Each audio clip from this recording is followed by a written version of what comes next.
Good morning, good evening, wherever you are in the world. This is Dog Podcast Network Live, our weekly roundup of what's happening at DPN. My name is James Jacobson. I'll tell you what's happening at DPN. You've got a squeaky chair. I can hear it. I do, and can you hear fountains outside? What's your name? That's Claire over yes. there. Sorry. I'm sorry. I just heard this little eek, and I was hoping it was a squeaky chair and not that you'd stood on Chloe. I have not stood on Chloe, although I removed, because I'm vain, I removed them before the show. I had 3 bandages on 3 different fingers because Chloe, let's say, she sleeps in our bed. Okay, right. So this is gonna be easy, but I've already stuck my foot in my mouth. So Chloe sleeps in our bed, and then, unlike any other dog I have ever encountered, she sleeps fully on her back with her paws up in the air like a person. And so she's very adorable, and she wants belly rubs when she's that way, but that's how she sleeps. And so being a man of a certain age, I have to get up once, sometimes twice in the middle of the night. And when I return to the bed, this is way too much information. When I return to the bed, I just pet her belly. But if I wake her up and she's not ready to receive the belly rub, she nips. So yesterday I had 3 bandages, and today I have removed them. Now, is the truth of this, Jim, that we should actually be replacing the word Chloe with the name of Molly, your wife? Is it the same story, and it's actually Molly who's biting you in the middle of the night? No, okay. No, she is not. And this is Molly's lets this whole thing go on, and Chloe's So yes, Chloe. For anyone who's wondering, has Chloe woven her way into my life? Yeah, I have 3 finger wounds to show it. She's a small dog packing a big punch, clearly. She is. She's a very small dog, but she's doing really well, and she got groomed yesterday, and everything is good. And I promise you, that is not why you're watching this show, to find out what's happening with Chloe and Jim. It was why I was watching. I enjoy those little snippets that we get every week. They're the best bits. But meanwhile, we actually make shows at Dog Podcast Network. Yeah. And we made a show that dropped this week on Dog Edition about deaf dogs. And there are dogs out there that just can't hear, for either they lose their hearing or they're born congenitally that way. And how do you train them? We have some answers and some really interesting insights in this week's episode of Dog Edition. Yes, and how also deaf dogs are particularly suited to certain roles. It actually works in their favor. So you can find out a little bit more about that on the episode. So that's on Dog Edition. And if you subscribe to that in your podcast app, then you also get Hound Headlines, which comes every other week. So next week will be Hound Headlines on... It is Tuesday. It drops, isn't it? I'm having a moment. Yes, it is a Tuesday. On Tuesday at 6 a.m. Eastern. We're everywhere in the world at 6 a.m. Eastern, which is 11 a.m. my time, and I'm normally boiling a kettle. Being very British, I'm normally having a cup of tea at about that time, and I'm standing there with my phone waiting for the kettle to boil. And I'm like, oh, Dog Edition's just dropped. Yes, so that does make sense now. It's all coming together.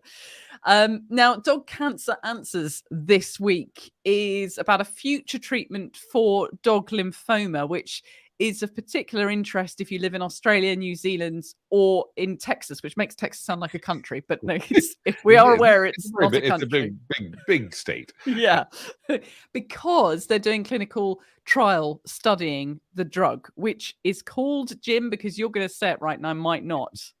Monopental. Yes. It sounds like the kind of place that Prince Harry and Meghan Markle would move to.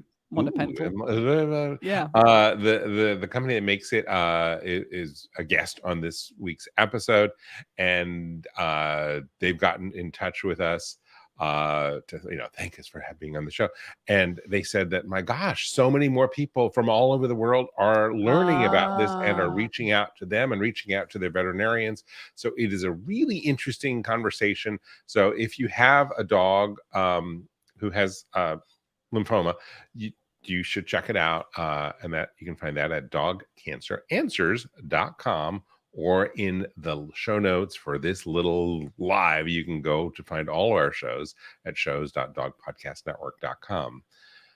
So in addition to the shows that we have just dropped, we are doing, as Claire mentioned, Hound Headlines. And if you don't know what a Hound Headline is, it's the fact that we have a newsroom, or we have a distributed team, but we have news from all over the world coming in all the time with teletypes and things like that are letting us know the latest news that may be of interest to dog lovers. And then we call through all those and we share those in this weekly show, Hound Headlines. But here are some things that we are looking at currently. Yeah, the things that just happened in the last couple of days, which I just pulled in. So it's just been released that there is a new favorite dog breed in the US. So for years and years, Labradors have been top of the list, as I think they have been in the UK, because they are, so well suited to families and a very easy dog to have. And French Bulldogs are now the most popular dog breed in the US. And I'm sort of pulling a face here because, of course, Frenchies are very cute looking, but they're also flat-faced breed. And as it says in the article, they are playful, adaptable, loyal, outgoing, but highly susceptible to health complications because of that flat face. And also very stealable because they're now so popular. Gaga. Yeah, we just covered that very recently on DPN. As you may know, Lady Gaga's Frenchies were stolen from their dog. They were dog napped. It was more than that. At gunpoint. Yeah. And at gunpoint, and the dog walker was injured, and they recently come to the police station to someone to claim her reward for having found the dog. But the police did a little bit of investigating. It turned out that the person who was coming in with the tip really knew it, because that person was responsible. It does sound like a bad plot to a film, doesn't it? Yeah. But Frenchies are awfully cute, and they're the number one breed in America. Yeah, I just wish it was something that wasn't them, because also popularity feeds popularity, and because of them being number one, then But anyway, they could all be corgis, like in the UK. Yes, and in fact, I was going to talk about the least popular dogs in the US breeds, but of course it was pointless, because when I looked at the list, it was all like, well, what's that? Because they're really obscure breeds, so no one would know, funnily enough. Yeah. Now, a nice happy story for you. A woman in Scotland lost her dog while out on a dog walk. It just ran off. Didn't know where it went. She was going frantic looking for this dog. She eventually had to give up because it got dark. And then the whole night the dog was missing. And then the next day they went out again and started looking for this dog. And this went on for quite some time.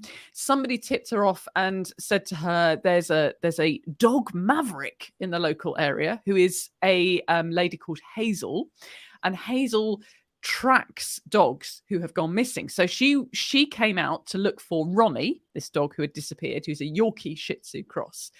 And she has taught her dogs to scent for lost dogs. So she took a bit of clothing or whatever that had the scent of Ronnie on it, gave it to her dog, and within minutes her dog had found Ronnie down a rabbit hole, and he was actually stuck because the rabbit hole caved in. He was sort of surrounded by soil and they had to dig him out. So 18 hours later, they found him. 18 hours in a rabbit hole, found by another dog on a dog search and rescue. That is pretty cool. Yeah, it's very cool. I mean, I feel like there could be almost a TV show made out of that, because it's quite exciting, isn't it? Lost dogs, and I think the BBC should get onto that. We've summarized that is, there'd have to be some twists in this, but yes, but I think there would be twists. Yeah. Okay, well, there you go. Our next from Dog Podcast Network, our television launch of 18 hours in a rabbit hole. So we are continuing to do new things. We are recording Hound Headlines that will drop on Tuesday. We're recording that tomorrow. It is going to be good because I understand there's a game show involved. And I don't know anything about it, but I've been told there is a game show involved. And I think you'll want to watch it, because I don't know what's going to happen, but let's say that Claire is going to be asking me some tough questions. I've just realized as well that I am going over to see my parents tomorrow, and I was thinking, well, I'll just finish off the show preparation tomorrow with my parents, and I'll be doing that quiz preparation, which when you find out what it is maybe not something you'd be wanting to do with it when your parents are looking over your shoulder into your laptop, but I don't know. Yeah. I'm really intrigued. Okay. So there's a tease for join us next Tuesday when Dog Edition drops on, and you can hear the latest Hound headlines, which includes a game show in it, as well as important news, because we are covering that as well. Well, that is it. I want to thank you for watching us live, for being with us, and it includes Danielle, of course. Yes. Hi, Danielle. Hello. And I want to thank you for joining us, and please do check out all the shows at Dog Podcast Network by going to shows.dogpodcastnetwork.com. It's pretty simple that way. In Maui, Hawaii, I'm James Jacobson. And in London, England, I'm Claire Mansell. Take care. Aloha.